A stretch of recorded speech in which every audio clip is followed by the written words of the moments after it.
It started as just another late night in my small apartment, scrolling endlessly through my phone while the world outside lay silent and asleep. I was a night owl by nature, a habit that had stuck with me since college, and Snapchat had become my guilty pleasure. I loved filters, streaks, and silly snaps with friends that made even the dullest nights seem a little brighter. But that night, something happened that changed the way I would ever look at my phone again.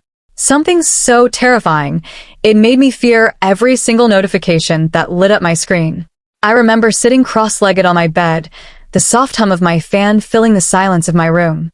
My roommate was away for the weekend, leaving me completely alone. I didn't mind at first. It meant I had the whole place to myself, no interruptions, no noise, just me and my thoughts. But solitude has a strange way of shifting its weight. At first, it feels like freedom. Then it becomes loneliness. And finally, it turns into vulnerability. That vulnerability started to creep in when my phone buzzed with a Snapchat notification. At first, I didn't think much of it. I had a few friends who would sometimes send random late-night snaps. But when I swiped my screen and opened the app, I froze. The message wasn't from any of my friends. It came from an unknown username I didn't recognize. Watching you 99. The profile had no Bitmoji, no mutual friends, nothing to indicate who it was. I frowned, thinking it was just some spam account. But curiosity got the better of me, and I tapped to open the snap. The image sent to me was unsettling. It was a photo of the outside of my apartment building. My exact building, taken from across the street. I stared at the screen, my stomach twisting. Maybe it was a coincidence, I told myself. Maybe someone lived nearby and accidentally sent it to the wrong person. But the thought didn't sit right. Why was the username Watching You 99? And why send it to me? I closed the app and tossed my phone onto the bed, trying to shake off the creeping unease. But only minutes later, another notification appeared. Another snap.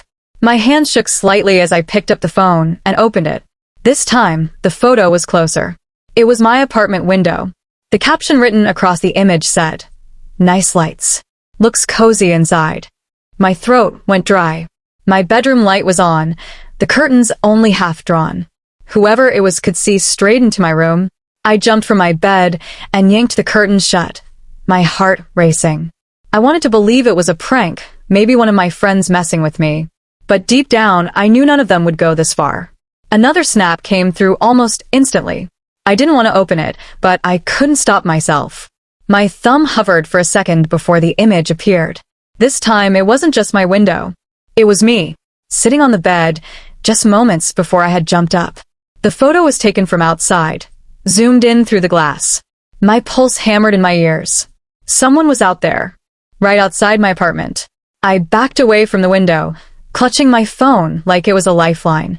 I wanted to call the police, but a part of me wondered what I'd even say. "Hi, someone sent me a Snapchat photo of me sitting on my bed." Would they take that seriously? Before I could decide, another notification chimed. I opened it with trembling hands. This time it was a video. The clip showed my building from the outside, slowly zooming in on my window again. At the end, the camera shook slightly, and a whisper could be heard. I replayed it several times, turning up the volume, until I finally caught the words, "I see you." I couldn't breathe. I slammed my phone down on the bed, backing against the far wall.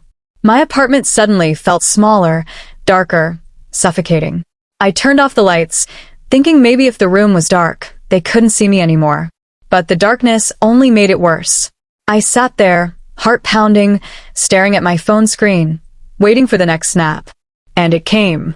Of course, it came. The photo showed my apartment door. The caption read, "Let me in." I gasped, stumbling to my feet. Whoever this was, they weren't just outside anymore. They were at my door. My eyes darted to the deadbolt. It was locked, thank God. But I couldn't shake the fear that maybe I had forgotten earlier. Slowly, on shaking legs, I crept toward the door. My breath caught in my throat as I peered through the peephole. At first, I saw nothing but the dim hallway. Then movement. A figure stepped into view, standing just inches from my door. The person wore a dark hoodie, the hood pulled low over their face. I couldn't make out any features, just the shadow of a grin that seemed to stretch unnaturally wide. My heart nearly stopped. Another snap buzzed on my phone. I forced myself to look away from the peephole and back at the screen. The new image was a close-up of my door, taken from the same angle I had just seen through the peephole. The caption said, "Open up, I just want to talk." I stumbled backward, dropping my phone onto the floor. Panic surged through me, tears welling in my eyes. This wasn't a prank. This was real. Someone was here, watching me, tormenting me. I grabbed a heavy lamp from my desk, clutching it like a weapon, and backed into the corner of my room. My phone buzzed again, and again, and again. Snap after snap filled my screen, each one darker than the last. One showed the door handle. Another showed the inside of the hallway, like they were pacing. Then came a snap of the floor of my apartment, the carpet by my door. My hands went numb. How did they get inside? I bolted for the bedroom door, slamming it shut and locking it. My breaths came in ragged gasps. I dialed 911 with trembling fingers, praying the call would go through quickly. The operator answered, and I tried to explain, stammering through my sobs. "Someone's in my apartment. They're sending me photos. They're inside. Please hurry." The operator's calm voice tried to ground me, telling me to stay on the line and that officers were on their way. But even as she spoke, another snap came through.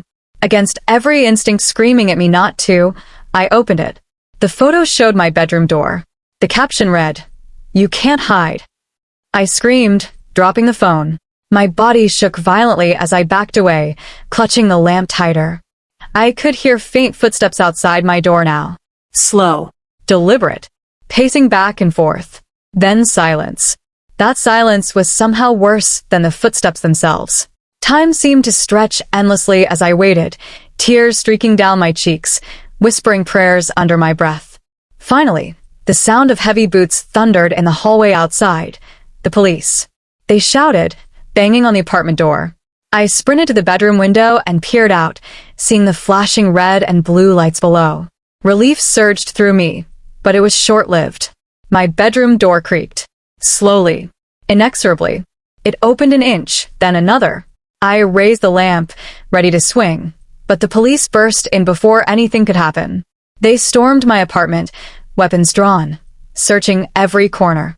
But when they finished, they found nothing. No intruder. No signs of forced entry. I tried to explain, shoving my phone into their hands.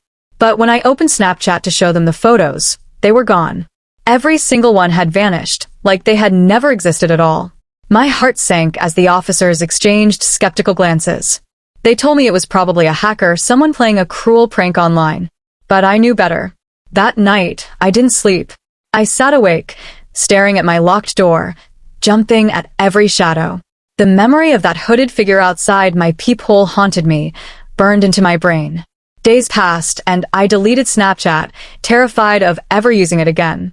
But even without it, I sometimes still hear the faint buzz of a phantom notification in the middle of the night.